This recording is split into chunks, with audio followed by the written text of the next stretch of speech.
नमस्कार दोस्तों, आज हम प्रकृति के सुकुमार कवि और ऐसे कवि जिन्होंने प्रकृति का इतना बारीकी से विश्लेषण किया अपनी कविताओं में, अपने काव्य में। हम बात कर रहे हैं सुमित्रा नंदन पंत जी की।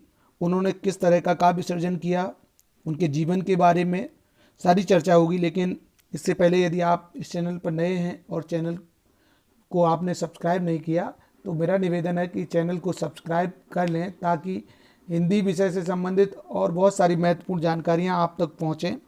तो दोस्तों, बात करते हैं सुमित्रा नंदन पंत जी के जीवन परिचय के बारे में, उनके साहित्यिक परिचय के बारे में, उनके व्यक्तित्व के बारे में।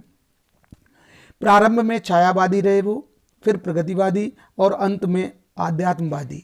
सुमित्रा नंदन पंत जी का जन्म हुआ हिमालय की अनंत सौंदर्यमयी प्रकृति की गोद में बसे कुर्मांचल प्रदेश अल्मोड़ा जिला के अंतर्गत के कौसानी नामक गांव में 20 मई 1900 ईस्वी में हुआ था। इनका मूल नाम, जो सामान्यतः नहीं लिया जाता, नहीं लोग जानते हैं, इनका मूल नाम था गोसाई दत्त। जन्म के कुछ समय बाद इनकी माताजी, जिनका नाम था सरस्वती देवी, उनका देहावसान हो गया था। मातृहीन बालक ने प्रकृति माँ की गोद में बैठकर घंटों तक चिंतनशील होना सीख लिया। इससे अभ्यांतरिक विचारशीलता का संस्कार विकसित होने लगा। अपने गांव और अल्मोड़ा के शासकीय हाई स्कूल से प्रारंभिक शिक्षा प्राप्त की और काशी से मैट्रिक परीक्षा उत्तीर्ण की। सेंट्रल म्योर कॉलेज में FA की कक्षा में अध्ययनरत सुमित्रा नंदन पंत जी ने सन 1921 ईस्वी में गांधी जी के प्रस्तावित असहयोग आंदोलन में शामिल हुए कॉलेज की पढ़ाई छूट गई। बाद में स्वाध्याय से ही अंग्रेजी, संस्कृत एवं बंगला साहित्य का अध्ययन किया और बहुत अच्छा अध्ययन किया इन्होंने तीनों विषयों पर। 29 सितंबर 1977 ईस्वी को प्रकृति का गीतकार हमारे बीच से उठ गया, किंतु इससे पहले उन्होंने बहुत सारे ऐसे साहित्यिक कार्य किए। उनकी प्रारंभिक कविता हुक्के का धुआं थी। काव्य की निरंतर साधना से शीर्षस्थ कवियों में प्रतिष्ठित हुए। कलंकार नरेश के सहयोगी रहे। रूपाप पत्र के संपादक का कार्य सफलतापूर्वक किया। बाद में सन 1950 ईस्वी में आकाशवाणी के अधिकारी भी बने। अविवाहित पंत ने सारा जीवन साहित्य साधना में ही समर्पित कर दिया। ये समय 20 मई 1900 ईस्वी में जन्म हुआ और 1921 से लिखना प्रारंभ किया और 1977 के बीच तक का समय रहा।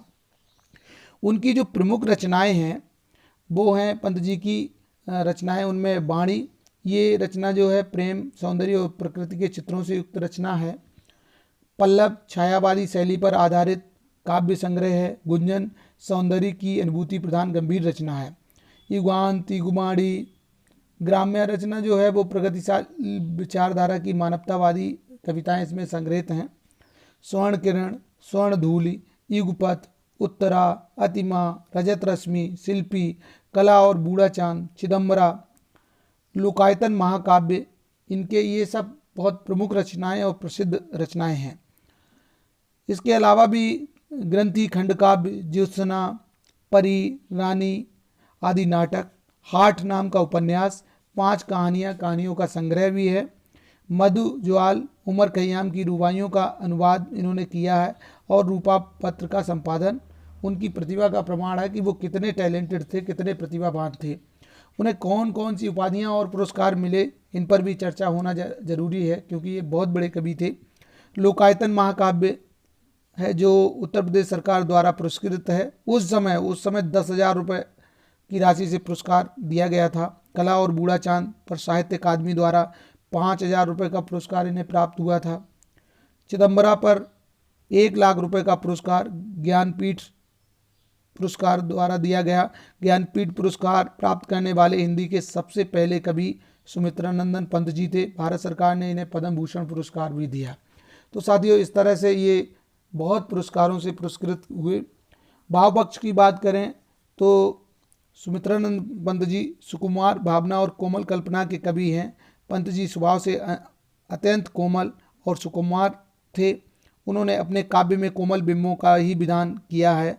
उन्हें कोमल भावनाओं का सुकुमार कवि भी कहा जाता है। ये भी उनकी एक उपाधि है। पंत जी के अनुसार कविता विरह से उठा हुआ गान होती है, इसलिए इनकी कविताओं में वेदना की अनुभूति है, वेदना है। उन्होंने कहा भी है कि वियोगी होगा पहला कवि, आह से उपजा होगा गान, उमड़ कर नैनों से चुपचाप, वही होगी कविता अनजान।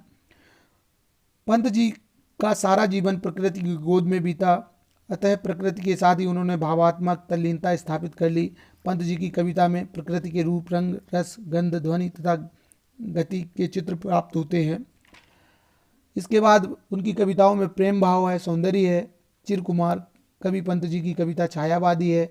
इन्होंने प्रेम की भावना को, सूक्ष्म भावों के चित्रों को काव्य में उभारा है। संयोग और वियोग की दोनों ही अनुभूतियाँ इनके काव्य में देखने को मिलती हैं।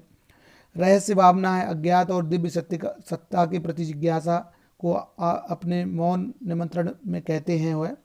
इसके बाद मानवतावादी दृष्टिकोण है उनके काव्य में। नारी के प्रति सहानुभूति है। उन्होंने नारी के बारे में कहा, मुक्त करो नारी को, मानव चिरबंधनी नारी को। प्रगतिवादी सोच है उनकी। शोषितों के प्रति सहानुभूति और शोषकों के प्रति घृणा है। दार्शनिकता का भाव है। पंत जी ने जीवन, जगत और ईश्वर पर अपने दार्शनिक विचार भी व्यक्त किए हैं। उनका कला पक्ष भी उतना ही बेजोड़ है जितना भाव पक्ष है। पंत जी की भाषा कोमलकांत पदावली से युक्त है, सहज और सुकुमार है। उसमें चित्रात्मकता, लालित्य और ध्वन्यात्मकता विद्यमान है, माधुर्य प्रधान है, शब्दों का चयन भी अनूठा है। छायावादी लाक्षणिक शैली है। छायावाद से प्रभावित इनकी रचनाओं में लाक्षणिकता, प्रतीकात्मकता और सजीव बिंब विधान सर्वत्र दिखाई देते हैं। इनकी रचनाओं में उपमा, रूपक, उत्प्रेक्षा, श्लेष, यमक, रूप का अतिशयोक्त एवं अनियोक्ति अलंकार का मौलिक प्रयोग हुआ है। मानवीकरण आदि अलंकारों से इनकी कविता सजायमान है। पंत जी ने अपनी कविताओं में तुकांत और अतुकांत सभी प्रकार के परंपरागत एवं नवीन छंदों का प्रयोग किया है। उनके छंदों में लय है एवं संगीत तत्व की प्रधानता है। इसके बाद ये भी कह सकते हैं कि जितना इनका भाव पक्ष बेजोड़ है उतना ही कला पक्ष बेजोड़ है। पंत जी का काव्य भाव और कला दोनों पक्षों में सशक्त और समृद्ध है। भाव, कल्पना, चिंतन, कला सभी दृष्टियों से काव्य उत्कृष्ट है। आधुनिक हिंदी साहित्य के शीर्षस्थ कवियों में पंत जी का अति महत्वपूर्ण स्थान है। पंत जी हिंदी की नई धारा के जागरूक कवि और कलाकार हैं। प्रकृति सुंदरी की गोद में जन्म लेने एवं विद्यार्थी जीवन में अंग्रेजी कवि शैली, कीट्स, वर्ड्सवर्थ की स्वच्छंद प्रवृत्तियों से अत्यधिक प्रभावित होने के कारण वे नई दिशा में अग्रसर हो गए। वे प्रकृति और जीवन की कोमल विविध भावनाओं के कवि हैं। प्रकृति की प्रत्येक छवि को, जीवन के प्रत्येक रूप को उन्होंने आत्मविभोर और तन्मय होकर देखा है। उनके काव्य में दो धाराओं का समावेश हो गया है। एक में उनके कवि हृदय का स्पंदन है तो दूसरी में विश्व जीवन की धड़कन है। साथियों, आपको बता देना उचित होगा कि सुमित्रानंदन पंत जी छायावाद के जो 4 आधार स्तंभ कवि हैं, महादेवी वर्मा, सूर्यकांत त्रिपाठी, निराला जयशंकर प्रसाद जी, उसमें भी सुमित्रानंदन पंत जी का नाम आता है। अतः कहा जा सकता है छायावाद के वह आधार स्तंभ कवियों में से एक हैं। प्रगतिवादी विचारधारा के वह पोषक हैं। प्रकृति के सुकुमार कवि हैं।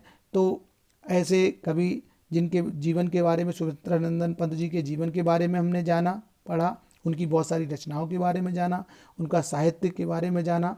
कैसी लगी उनके बारे में जानकारी आप हमें कमेंट बॉक्स में लिखिए। वीडियो देखने के लिए